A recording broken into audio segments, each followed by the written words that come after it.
Release date, August 30th, 2024. Ladies and gentlemen, welcome to another episode of the TBD College Football Podcast with your hosts. I'm Mason. I'm Joey. And I'm Isaac. Welcome back to this podcast. We're previewing Week 1. College football is really back now. We've got some great games we're going to look at. We're going to start out with one of our favorite segments, our hot take question. And like always, if you have an answer to this question, put it in the comments below. Our hot take question this week: should tipped passes for interceptions go as an interception by the quarterback? Personally, I feel like it could go either way because in an instance, you can say that the quarterback shouldn't be throwing into a situation where the ball can be tipped, which then leads to an interception. But also, if it's tipped by the receiver, then that's on the receiver. Personally, when it comes down to it, it's been that way for so long. If you were to change it up, I wouldn't be upset with it. I feel like it's not on the quarterback in most instances. A lot of instances you see it being on the wide receiver or, just a crazy play where it hits off a foot and all that stuff. So personally, I'd say I wouldn't mind it being changed to, some other statistic. But honestly, I'm okay with where it's at right now.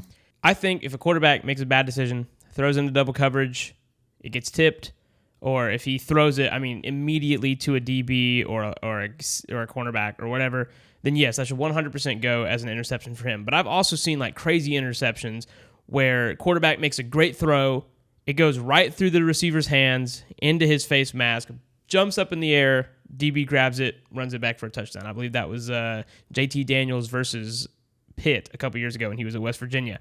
I literally saw that happen, and I think that in a situation like that, no, I don't think that's the quarterback's fault. The quarterback made a good throw. It went right through the receiver's hands. I think that those kind of things should be on the receivers. I don't think that they should be on the quarterbacks. Like you said, Joey, I think if they throw into double coverage, it was a bad decision, and it should go against the quarterback. But I think that sometimes we really shouldn't put it against the quarterback. I think that receivers and running backs should also be able to be responsible for interceptions. That's just my opinion.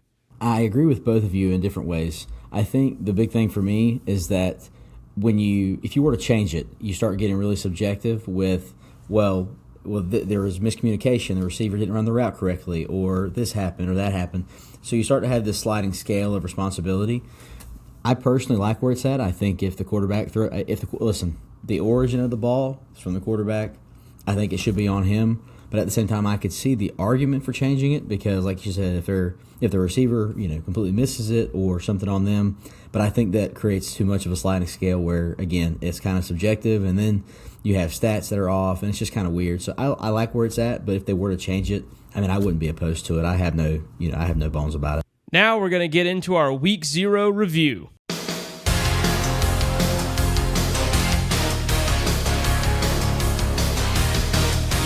In our first game, Montana State versus New Mexico. After New Mexico's scoop and score, the Lobos got off to a super hot 17-0 start. Montana State would slowly inch their way back to make it 17-14, but the New Mexico offense heated up again to make it 31-14. Unfortunately for all those who bet on New Mexico, after missing back-to-back field goals in the third quarter, the Lobos gave the Cougars an opportunity to scratch and crawl their way back again into this game, scoring 21 unanswered points in the second half to secure the 35-31 victory. Next up, SMU versus Nevada. This game ended up being much closer than the spread expected, as Nevada was in control of this back-and-forth matchup until late in the fourth quarter. SMU's defense got a stop down 1 point. They would go down the field to score a touchdown and end up winning the game. And finally, in our game of the week, Florida State versus Georgia Tech. In the college football season opener between the Seminoles and Yellow Jackets in Dublin, Ireland, it looked like it was going to be a long game for Georgia Tech after a 28-yard touchdown rush by Florida State's Lawrence Toafili and an incredible 2-point conversion to start the game 8-0. Georgia Tech, however, quickly responded with a 6-play touchdown drive. They would finish the half tied at 14-14 after an incredible 59-yard field goal by FSU kicker Ryan Fitzgerald. The third quarter would be nothing but defense until Georgia Tech stormed down the field by using the legs of quarterback Haynes King and scoring a touchdown, going up 21-14.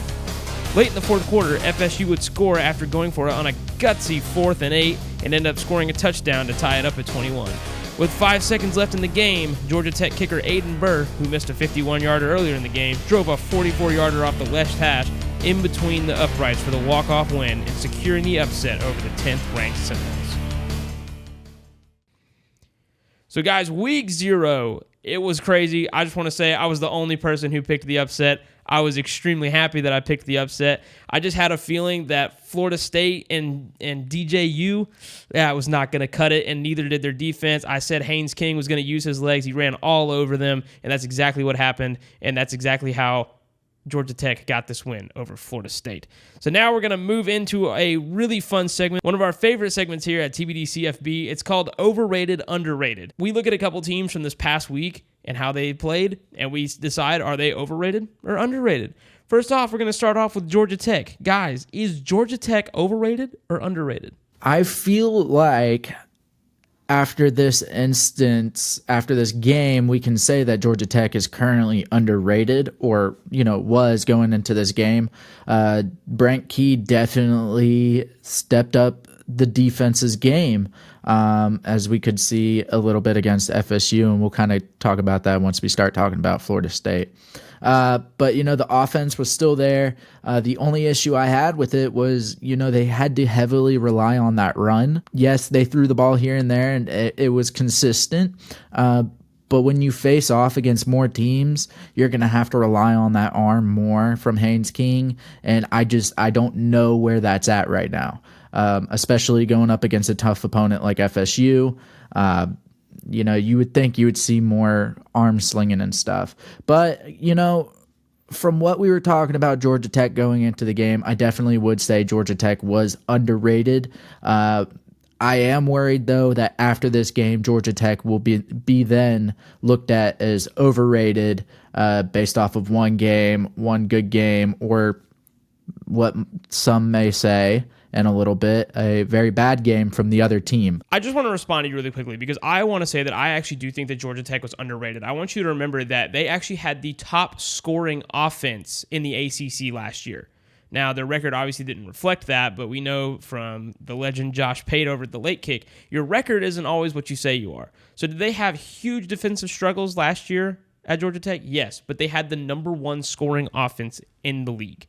I still think that they're going to be better than people are giving them credit for. So, like you said, they may end up losing a game or two and in the next couple weeks and end up being called overrated. But right now, I got the Jackets as, and this is coming from a Georgia fan, but I got the Jackets as underrated as of right now. I'm right there with you guys, and I just want to say that I forgot until this moment that Haynes King, I knew the name sounded familiar. I forgot he played at A&M. I think Georgia Tech was definitely underrated.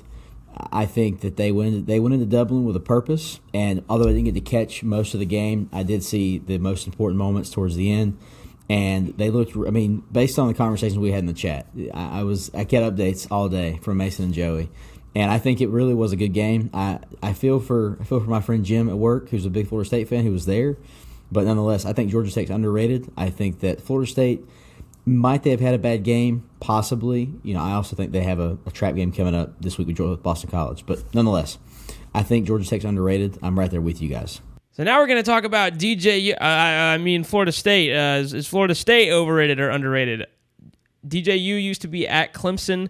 Joey's a huge Clemson fan. I know he's got a few opinions. I'm going to let him speak his mind. Well, I'm just going to be completely honest here. First off, I want to say it's the same DJ that we've seen in years past. And why I say that is he had played really well when he had to cover for Trevor Lawrence. And then the very following year, he didn't. He was non-existent. It was check down, even though he has one of the best arms in the league right now, or still to this day. And then, he leaves after being replaced by Cade Klubnik, a younger player, and goes to Oregon State, has a great year at Oregon State, whether or not that's because competition there is not as difficult, defenses there aren't difficult, that is up for speculation. And then, of course, he comes to Florida State, Clemson's rival, by the way, and within the conference, and first game, does the same exact thing he did at Clemson his second year.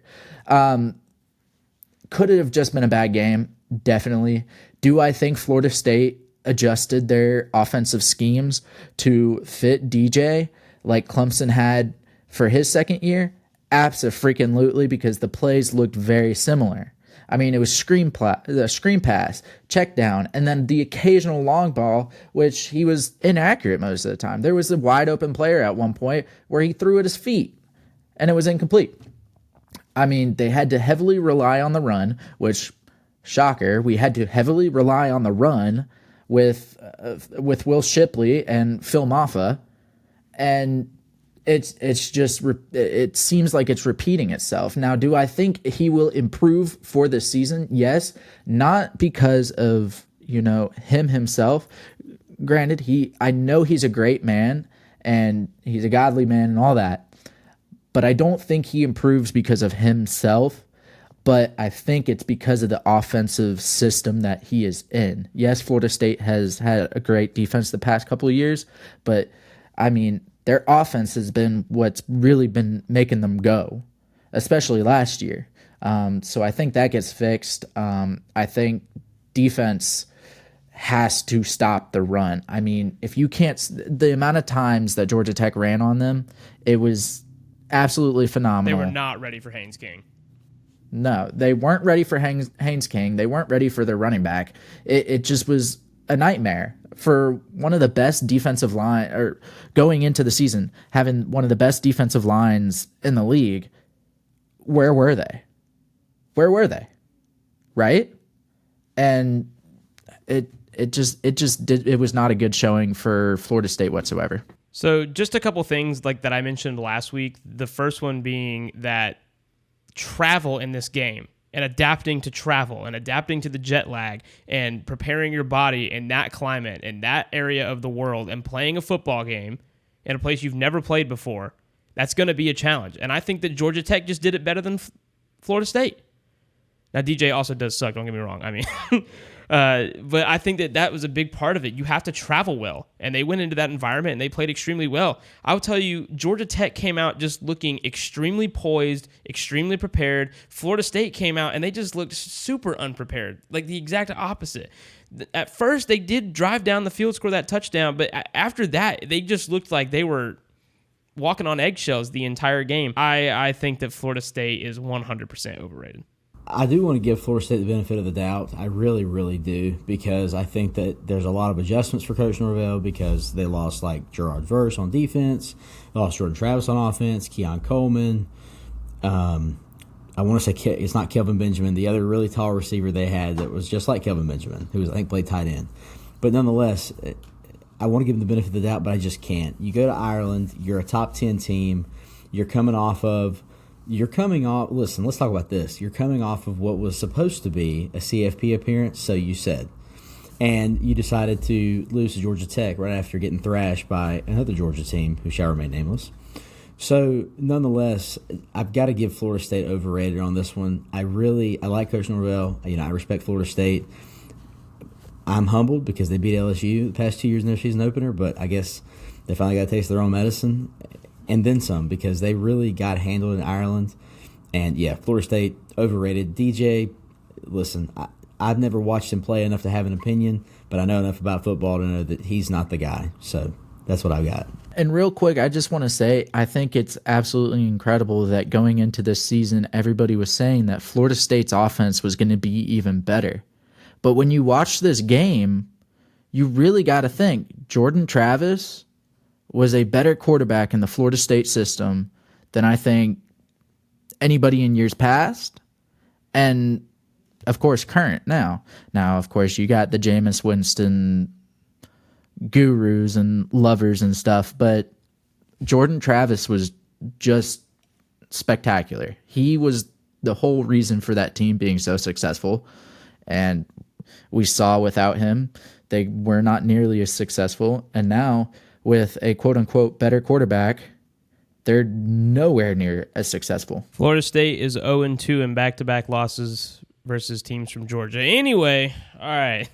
Now it's time. We're going to talk about some freaking football because it's back. Week 1 is officially here. We're about to get into our game of the week, and me and Joey, we will be attending this game. It's going to be exciting. It's going to be fun. We're renewing a classic rivalry. Isaac, why don't you tell the folks what our game of the week is? Folks, our game of the week is 14th ranked Clemson versus number 1 Georgia in the Aflac kickoff game at Mercedes-Benz Stadium in Atlanta, Georgia at 12 p.m. It sure is, baby. We are super excited for this one. This is going to be a super fun game. We've been going back and forth about really who's going to win this game and how different the teams are going to look. And in the last meeting, 2021, Clemson was the home team in Bank of America in Charlotte, North Carolina. We all thought it was going to be, and we called it this, a national championship caliber game in September. And it sure was for the defense, as there wouldn't be a single offensive touchdown scored that entire game by either team. The only touchdown would end up being a pick six from Christopher Smith off of the incredible arm of DJU. Yes, you heard me, that's right. And I wanted to tell you, Joey, I went back and I listened to our episode in 2021 when we talked about this, and we were super high on DJ Uiagalelei. We were super high on it. We were like, this kid is great. He's going to come out. He's going to throw for at least 300 yards. He's going to cut up the defense of Georgia. They're going to have a lot, of trouble on their hands. He was sacked 7 times that game, 5 times in the first half, 2 in the second. The Clemson offensive line has struggled a lot since that game, but it looks like it's finally developed a lot, and it looks like it can hold its own. Since this game, Georgia's gone 30-1 with 2 national championships. So what's different about the game this year than it was in 2021? Well, Clemson, they need this win, and Dabo needs this win for the program perception. But if they lose, they lost to the best coach in college football. He's created a monster in Athens. He kills in recruiting. But if Georgia loses, well, wow, Georgia just lost to the guy who doesn't even use the transfer portal. Ugh. Since 1987, and this is a crazy stat, I actually didn't know this, and we haven't played a ton of times, but we've played 10 times since 1987. Georgia has won 7 out of those 10 times. The last time that Clemson beat Georgia, it was at Death Valley in Clemson in 2013. So Clemson actually doesn't have a lot of wins in this rivalry, and I didn't know that until I looked it up this year. So let's compare quarterbacks. Let's look at facts. Carson Beck in 2023 finished the season with 3,941 yards and 24 touchdowns. Cade Klubnik finished the season with 2,844 yards and 19 touchdowns. So when you look at the grand scheme, it's not too far off. They're both 2 very good quarterbacks. Cade Klubnik has a heck of an arm. Carson Beck, he makes very good decisions. He's also got an arm. So these 2 defenses, they've definitely got their work cut out for them. I know a lot of people are saying, well, Clemson's going to come in and get absolutely manhandled, and they still might. I don't know, but I think it's going to be a close one. Joey mentioned the other day that he thought that it was going to look like the game in 2021, but I've got to disagree with that a little bit. I don't think so. I think the offenses are much better than they were at that time, and I think the defenses on both teams are not as good as those defenses were. You were talking about 2 of the best defenses in the country in 2021, and they probably still are in 2023. But I don't think they're as good. Let's look at the FPI. The ESPN FPI has UGA 82%. Our TBD model has UGA 4.5, and the spread is UGA 13.5. So what will the Tigers have to do in order to overcome those junkyard dogs? I've got to say, I'm excited about this one. Honestly, most of all, because you guys are going to be there. I'm very excited to see how this game shapes out on Saturday. We'll look out for that vlog, that Georgia game vlog. All right, here we go. Man, UGA, FPI, 82%, 14.5, TBD spread, 13.5 ESPN. Yeah, I think this one's definitely, I've got the dogs in this one. I like Georgia to cover. I think Georgia wins by 14, maybe 17, but I've got Georgia by 14. I think it's going to be a good game. I think that it would be a massive win to put Clemson back on the map. Dabo could use it, but I don't think he gets it. I think Kirby and the boys, it's a home game in Atlanta. Mason's bachelor party, this thing's probably a wrap. Well, I don't want to assume that we're going to win just because I'm there for my bachelor weekend.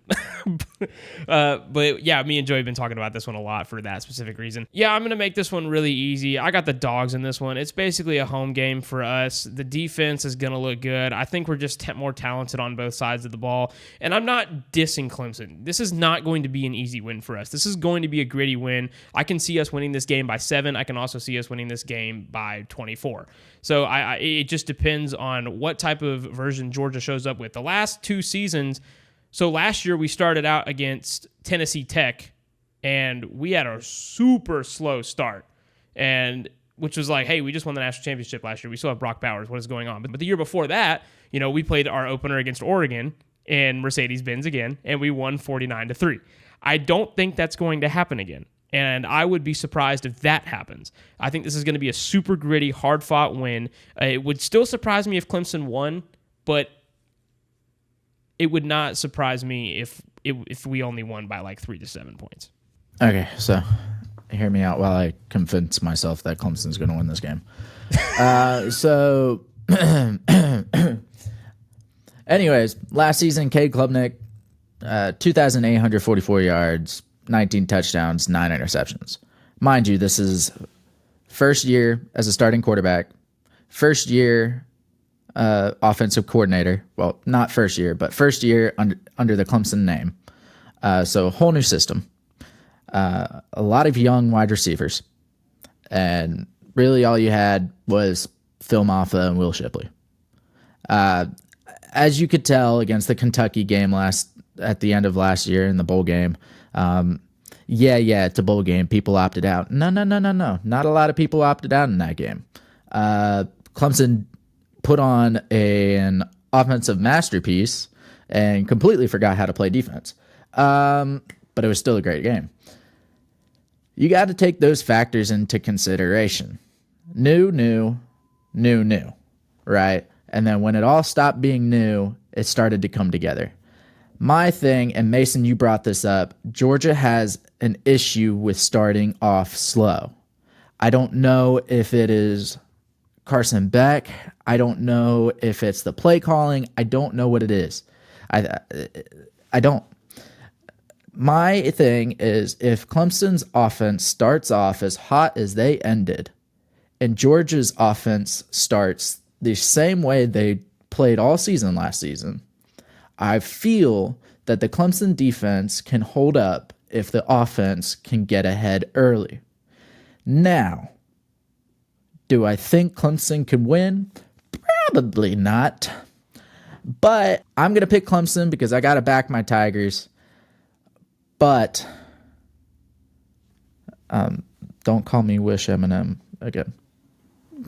All right, folks. Next up, we're going to do our other games for this week, starting off with Thursday Night Football. Not the NFL. This will be on presumptively ESPN. I'm not sure. But nonetheless, Thursday night matchup. The University of North Carolina, UNC Chapel Hill, versus Minnesota at 8 p.m. We will also be watching North Carolina State versus Western Carolina. Go freaking Cats. Cats by 90. Cats by 90. Okay, so UNC starting back up after losing a great quarterback in Drake May to the draft. Now their starter is a man that I am very familiar with. He gave me more than one heart attack. Max Johnson has the starting job in Chapel Hill. He's transferred twice in the past 3 seasons and also had a string of injuries. Apparently, as well, I looked at this, just a quick plug, Max's brother follows him wherever he goes. Because when Max transferred from LSU, his 5-star tight end recruit committed to LSU brother decommitted and flipped to A&M. Max transfers from A&M. Jake is now in the tight end room in Chapel Hill, which is pretty cool because it's only 2 hours from home for me, but I don't care. Nobody likes Carolina. Nonetheless, Minnesota is normally a middle-of-the-road Big Ten team. Not bad, but not great. They always seem to play the big teams close at home. Specifically, I know they play Penn State well, like when they play at Minnesota. But they're trying to get their season off to a great start with a big win over a Power 4 team at home. Power 4 still sounds weird coming out of my mouth. The ESPN FPI is at 54% in favor of UNC. The TBD model has the Tar Heels favored by 4.5, and the spread officially has UNC by 1.5. The FPI, the model, and the spread all seem to think this one is going to be close. What do we think? Mason? So the spread actually started out at Minnesota -2, and it's moved a little bit to favoring UNC finally. Our TBD model is pretty close. It had UNC winning this game. This will be a hard-fought game on the road for UNC, I think. This one's going to be super gritty. The model had it being very close several times. So I am going to pick UNC in this game. I think I'm gonna play it safe and pick UNC just because they're being favored. But I would not be surprised at all if Minnesota won this game, and I'm not going to be surprised if I lose in the picks this week. See, for me, I believe I heard it on College Game Day, and honestly, they they said it very well. I don't even remember who said it, but they said this would be the game that UNC lost, and then they went on a 10-0 run. Like, they have a team well put together. They have a good coach, but it's just they got to replace a really good quarterback with Drake May. Now, even with Drake May, who extremely talented, they couldn't go undefeated. They couldn't make the playoffs. They couldn't win the games they needed to win. Now, with a better tight end and not a better quarterback, with a better tight end and a pretty talented quarterback, not better than Drake May, can they do it? It's possible. But I have to agree, this could be the game where UNC loses. And I have to go with that being the case. I feel Minnesota plays very well at home. It's the first game in the stadium, so the stadium's be going crazy. And UNC still has to figure out how their system is going to roll with a new quarterback. I was at the LSU and A&M game in 2021 when Max Johnson had the infamous pass to Dre Jenkins to send Coach O out as a winner. I've got to say, I am uncomfortable putting my faith in Max Johnson because he's always just kind of been an awkward QB. It could be because he's left-handed. It could just be his playing style. I do not know. But he is not Brad, for those of you that follow the NFL. Nonetheless, I think this will be a really good game. I think that UNC's got a lot to figure out.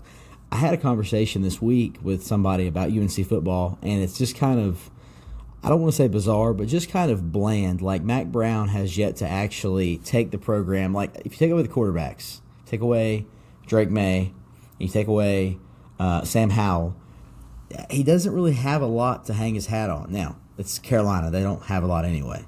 But with that being said, I could very well be wrong. I wouldn't be shocked to be wrong. I'm going to have to go with the Tar Heels. I know it's going to be tough. I know that it's going to be a close game. But I think they go into Minnesota and win. But I would not be shocked if they lose because, again, new quarterback, new tight end, new system. You've got a lot of moving parts, whereas Minnesota, they're coming in already ready to roll. It's the home game, season opener. I won't be shocked to be wrong, but I do have Carolina covering the spread, obviously. I think they win by probably a touchdown at most, probably closer to a field goal. But I've got UNC in this one. Will Joey start the season 0-2 again? Find out next week. I was about to say, I'm either going 2-0 or 0-2. All right, our next game on Saturday, number 8 Penn State at West Virginia. Early season Big 12, Big 10 matchup. I mean, it's always a good game when these two teams play. Everyone seems to be saying that West Virginia is going to be the real deal this year, but they say that every year. I even was talking to a West Virginia fan quite literally the other day, and he was explaining to me, oh, like, we're going to be good, we're going to be good, we're going to be good. And then right before he walked away, he went, but we say that every year. And he just walked away. I was like, you know what? Fair. Same with Clemson. ESPN FPI, Penn State at 78%. The TBD model has West Virginia at -4. And the spread, Penn State at -8.5. Our model is in a slight disagreement with the spread, but it was right about Georgia Tech last week. So does every squirrel find a nut every once in a while, or is the computer onto something? For me personally, I just love the idea of a home team, first home game, first week, first game back, and the crowd's going crazy. The crowd gets in it. Another issue I have with Penn State is, are they going to throw the ball? Their run game is great, but are they going to throw the ball? Is the passing game going to be there? Their defense is always great. West Virginia, not always great. I mean, they had JT Daniels as a quarterback. I mean, anyways, with all that being said, I will still have to pick Penn State to win this game. I think they're just too good of a team.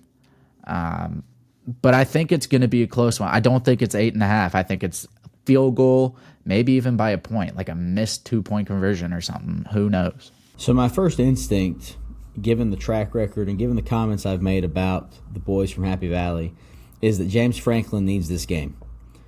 But I can't say that because they gave him a 10-year extension like last season when, again, he's only won the big one once, 2016. I'll die on that hill. I think this will be a good game. If I'm not mistaken, Penn State and West Virginia is a pretty big rivalry because of the border there between Pennsylvania and the state of West Virginia. If I'm right in that, it looks like I am. All I think about when I think of West Virginia is the Tavon Austin highlight reel, which is like the coolest mixtape in the history of college football. I'm excited about this one. I didn't realize this was a noon kickoff, though. I agree with Joey. I think that West Virginia and Morgantown will be rocking. It'll be a big game. I mean, they've got a top 8 team coming in, but I'm going to have to go with Nittany Lions. I think Penn State gets this win this weekend. Big 12, Big 10 rivalry. Now, I do agree. The spread will not be covered. I like Penn State by a field goal. I would say a touchdown on a good, like if it's a good day. But there are question marks as far as what the passing game will look like for Penn State. It'll remain to be seen, but I think they go into Morgantown and leave with a win and at least maintain a top 10 spot and James Franklin's job for another couple of weeks. My friend Matt just showed me the Tavon Austin highlights last week. What a guy. And that's why I was going to say, I think that West Virginia over the years has had consistently good players, but never a consistently good team as a whole. Like, they might have like 1 or 2 or 3 standouts every couple of years, but they've never really been able to do anything big in the Big 12. So, with that being said, I like Drew Aller. I'm going with Penn State. I think that their defense is really good. James Franklin is a good coach. He's going to scheme it out well. West Virginia is still kind of in a rebuilding phase. I think that they're going to get there because they do play this game a lot. I think that they're going to get there, and I think in the next couple of years we're going to see a West Virginia win over Penn State. I just don't think we're going to see it this year. And it just reminds me, too, that, we think about, oh, my gosh, Florida State lost their first game. But they can do that now. With the 12-team playoff, you can afford 3, possibly even 4 losses and still make it as long as your losses aren't, crazy, right? So even if Penn State were to come out against West Virginia this week and lose, they're not out of it by any stretch of the imagination. Now it's time for our next game. This is a fun one. This is a little ACC versus SEC early season rivalry game. This is number 19 Miami at Florida in the battle for the Florida Cup at 3:30 p.m. Like I said, way early season rivalry game. Normally this game isn't played until later in the year, but with conference expansion, we're going to see more games like this earlier in the year. But I mean, honestly, I'm here for it. I think it makes it more fun that way. So these are 2 coaches who are definitely on the hot seat already. They got Billy Napier at Florida, Mario Cristobal at Miami. These coaches are actually kind of similar, as they were really, really hyped up at the time of their hire, as we had Sunbelt Billy coming from Louisiana, who was growing that program extremely fast. And then we had Mario Cristobal at Oregon, who in 2021 beat Ryan Day and the Ohio State Buckeyes at home. Now he's losing to Georgia Tech at home, when all you had to do was take a knee. I know we all remember how that went. The ESPN FPI has University of Florida 58%. The TBD model has UF by 5, which is a kind of weird number, but it is 5 nonetheless. And the spread is Miami by 2.5, so a little bit of differential there. This is 2 talented rosters with 2 coaches with something to prove. This is a great recipe for an amazing game. Isaac, who's going to win? I'm going to start with 2 things. Number 1, I am glad, in hindsight, and as of right now, that LSU did not hire Billy Napier. Second, I'm going to say, as I always do, it sucks to be a Florida Gator. With that in mind, this is going to be a really good game. Miami is top 20. Billy Napier needs this win for his job. The Gators need it for their egos in Gainesville because they don't have anything else to hang their hats on besides the coattails of Tim Tebow. Man, this is tough. I'm gonna have to go with the Gators. I think Florida gets this win. I think the fact that it's in Gainesville, it's a 3:30 kickoff. It's a day game, so the Swamp, it's not going to be as bumping as it would be at night. But I think still, Saturday in Gainesville, it's going to be a good game. And listen, maybe the Gators won't back down. Maybe it turns out to be a good win for them. I like them. I think they get the Florida Cup this year, start out 1-0, and pull Miami out of the top 20. Guys, this might be one of the hardest games I've ever had to pick in my entire life. This one's tough. Because you think on one hand, it's like, well, it's Miami. Miami's reloaded their roster. Mario Cristobal's a really good coach. I mean, I think last year that was a little bit of, I guess, Georgia Tech. I know I mentioned it was maybe not exactly his fault. But either way, he's still a good coach. He schemes well. Billy Napier, on the other hand, he's won a couple of the big games on his schedules the last couple of years, but Florida State's just kind of stayed level. They haven't really gotten any worse, but they haven't really gotten any better.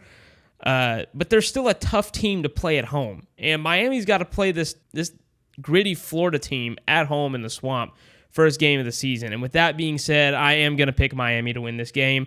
I know I sounded like I was going to pick Florida, but no, I'm not going to do that. Just because Miami, I feel like it's just too talented. Florida, they just don't play these great teams well, even at home. So in last year, I think back to their opener against Utah, they went on the road, and they got absolutely destroyed by Utah last year around this time.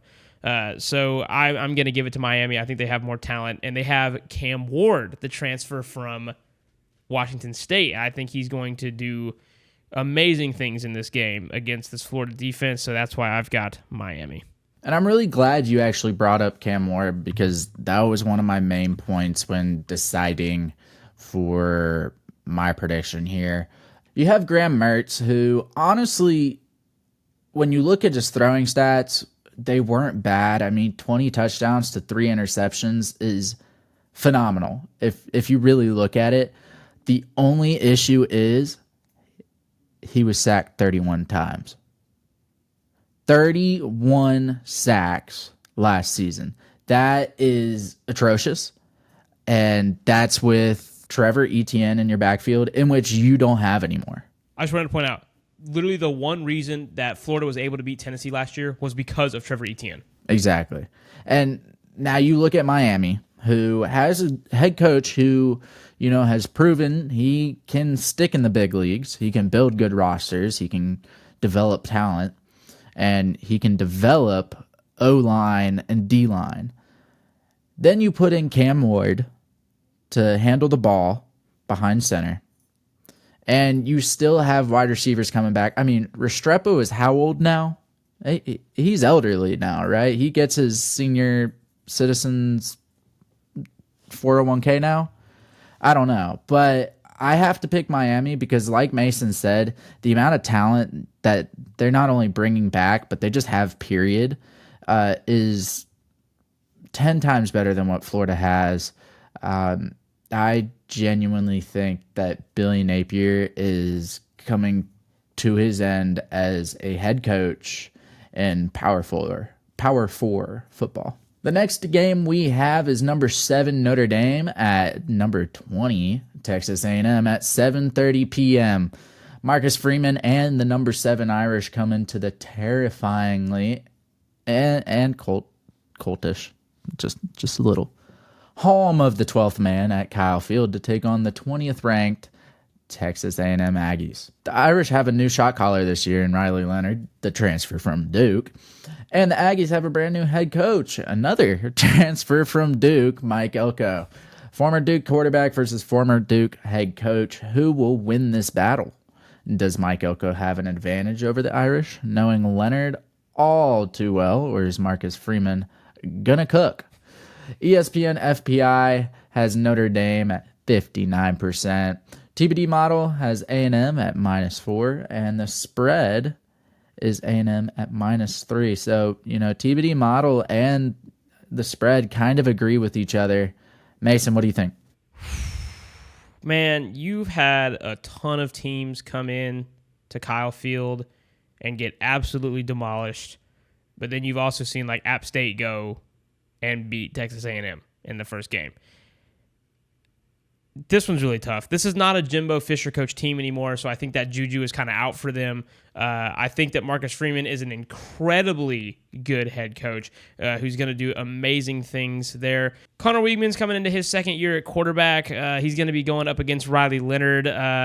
Man, I really want to pick Texas A&M because it's at Kyle Field, but I just can't do it. I got the Irish in this one. I think that Marcus Freeman, he's going to have a really tough and gritty team this year. I think that he goes into the portal last year. He gets Sam Howell from Wake Forest, brings him up there. They play incredibly good football. Now he's gone back to the ACC for another quarterback, and Riley Leonard. And I think Riley Leonard is going to do some great things. I think that Texas A&M, while it's one of the best coaching jobs in college football, I think it's going to take Mike Elko a year or two to get the program up to speed and pick it up where Jimbo Fisher left off. So for those reasons, like in Shark Tank, I am out on the Texas A&M Aggies, and I am in on Notre Dame. Yeah, Mason, I think you make a great point. I don't think Notre Dame lost many players after last season to the draft at all. Meanwhile, honestly, if I have to speak the truth real quick, it's something just doesn't feel right when I really think about it. Texas A&M recreating a picture that Alabama had made with their wide receiver room with Henry Ruggs and Devontae Smith and all of them. And, when Texas A&M did it, I looked at the picture and I said, who are these guys? I had to read their names, and even then I didn't know. Now, don't call me Wish.com Eminem. I just don't know their names. So I really have to say Notre Dame is going to be my pick here. I think they just have too much talent. Their defense is honestly pretty stellar. I think they really put it together towards the end of the season. The beginning of the season, they just had nothing put together.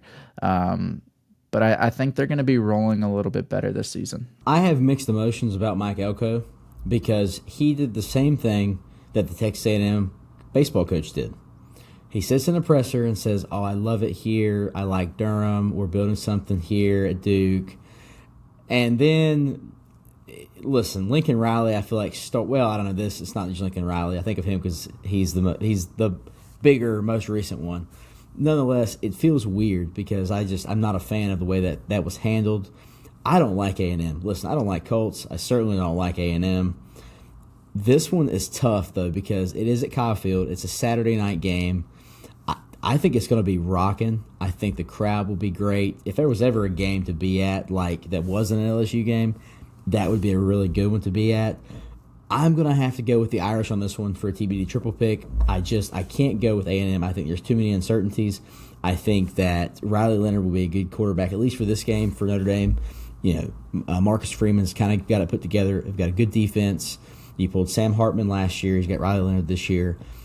It will be tough. I think that they will probably cover that spread. I like Notre Dame by a touchdown, but it very well could be a field goal deciding game. I mean, it will be great. It'll be loud, but I've got the Irish in this one. All right, folks, it's going to take us into our last game of Week 1. This one is my favorite. Am I biased? Yes. Do I care? No. We have 23rd ranked USC versus my number 13th ranked LSU Tigers in the Modelo Vegas Kickoff Classic at Allegiant Stadium in Las Vegas at 7:30 p.m. Eastern. So as soon as I get out of Bible study, I'll be watching football. So both teams come in after losing Heisman-winning quarterbacks to the draft. Obviously, USC lost Caleb Williams, who may or may not have gone, or may or may not should have gone number 1 overall in this past year's draft. And then, of course, LSU lost last year's Heisman winner in Jaden Daniels. USC is now in the Big Ten Conference, looking to start off the season with a big win against a great SEC program headed by none other than the BK himself, Brian Kelly. USC also has experience playing in Allegiant Stadium, even though last time they were there they lost to Utah in the Pac-12 Championship. So, Garrett Nussmeier taking over under center for the LSU offensive quarterback with a 58.9% completion percentage over his career the past 3 years at LSU, 11 touchdowns, 7 interceptions. Most of the time with him has been spent as a backup or competing for the starting job. I know him and JD5 went back and forth in 2022. He played in a couple of blowouts over the past couple of years. He's got a great arm. I mean, Garrett can sling it. But how will he fare as more of a pocket or scrambler quarterback compared to a dual threat like Jaden? Jaden was he was the guy last season. Garrett can be good, but how good can he be? Can he be accurate? A new wide receiver room, obviously Malik Neighbors and Brian Thomas both went pro. Now we got Kyron Lacey and Chris Hilton Jr. leading out on the wings for the Tigers. Lincoln Riley is hoping to have another season like in 22 when they went 11-3. Played for the Pac-12 title after going 7-5 in 2023. We all know his offenses are killer, but does he really know anything about defense? USC's defense gave up 438 yards per game on average, which was 123rd in FBS last season. LSU, not much better. A new defense for them with Blake Baker as defensive coordinator. Matt House was relieved of his duties. But in 2023, LSU gave up an average of 416.6 yards per game. So not looking great either way. LSU looking to win their first season opener since 2019. Of course, everybody knows that was the best year ever. This one, though, honestly, LSU's looking to win their first season opener in a few years. We lost in 21 to UCLA, 22 and 23 to Florida State. Avenge me. The ESPN FPI has LSU at 55%. The TBD model, LSU by 2. And the spread has LSU officially at 4.5. I'm glad I'm not going first, although I already know my pick. Joey, who do you got? This is really difficult because you look at one team who are a bunch of frauds and steal things like music and stadium names and mascots, and then you look at the other side, and it's Lincoln Riley. Two things I hate in college football, and then there's the Gamecocks. But if I really have to look at it, LSU's the home team. It's a neutral site. But the issue is, especially last year, Florida State lost their opener to a really great offense that their defense could not hold up. And who else is known for having really great offenses other than Lincoln Riley, whether I like to admit it or not?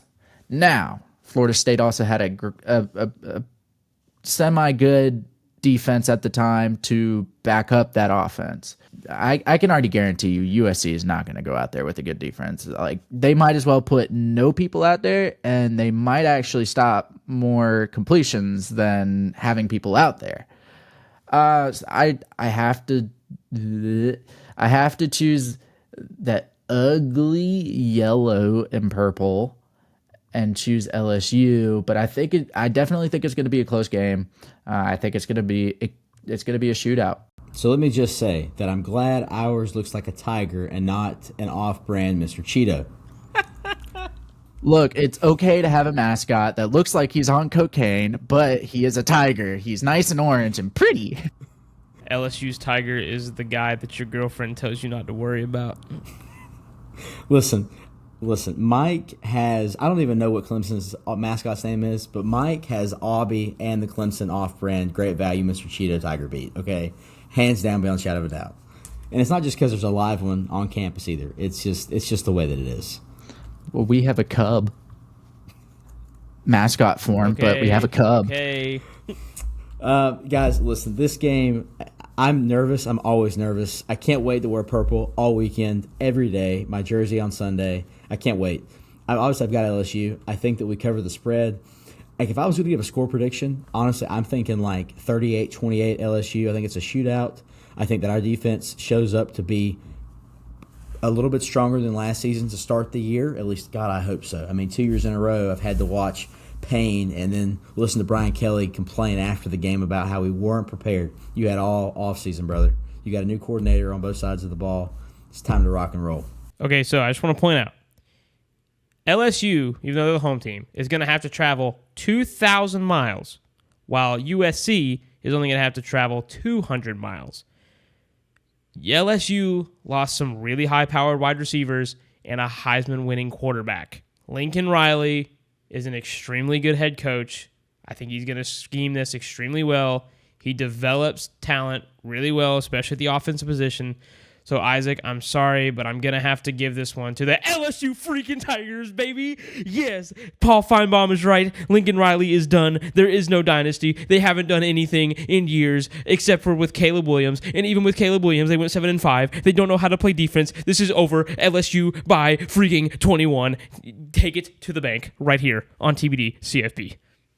That's all I've got to say. Okay. Anyway, yes, I really hope that LSU wins this game. I am not a fan of USC. I am not a fan of Lincoln Riley, and I think that that's the one thing that me and the Oklahoma fans can agree on. So, yeah, LSU big time in this game. But for real, I really do think LSU has an edge in this. I think Garrett Nussmeier is going to come out, and I think he's going to drop some dimes. And I think the LSU's defense is just better. I think they're going to be able to stop whatever offense that Lincoln Riley's going to put together. I mean, it is basically a glorified home game for USC, but still, I got LSU by a touchdown in this game. And that is our show, ladies and gentlemen, this week. Thank you so much for listening. We appreciate you guys checking out our content. If you would, please like this video and subscribe to the channel. If you want more college football content, go check us out at TBD CFB on Instagram and TikTok, where we post a ton of content. If you love college football, you'll love our page. So next week, we're going to be talking about the Week 2 games. We're going to be previewing these Week 1 games. Also, be on the lookout for the Georgia-Clemson vlog that we're going to put out sometime in the next couple weeks. Thank you so much for listening. And always remember, no matter what team you pull for, if you're on God's side, you're always on the winning team. Just know that there is a Father in heaven who loves you. You yourself are loved. He loved you so much that he sent his only son to die for you. John 3:16 tells us that for God so loved the world, he sent his only begotten son, that whoever shall believe in him shall not perish but have eternal life. And if you don't have Jesus, I promise you need him. He will take away your shame and your guilt and your sorrow, and he'll show you love. A love that is unthinkable, a love that is like nothing you've ever felt in your entire life. And I promise you need that. If you have any questions about that, if you're struggling with anything, please hit us up in our Instagram DMs, leave a comment on this YouTube video, hit us up on TikTok. We'd love to talk to you. We pray for our listeners. And we're super excited for this week of college football. Thank you so much for listening. I'm Mason. I'm Joey. And I'm Isaac. We'll see you next week. Bye-bye. Later.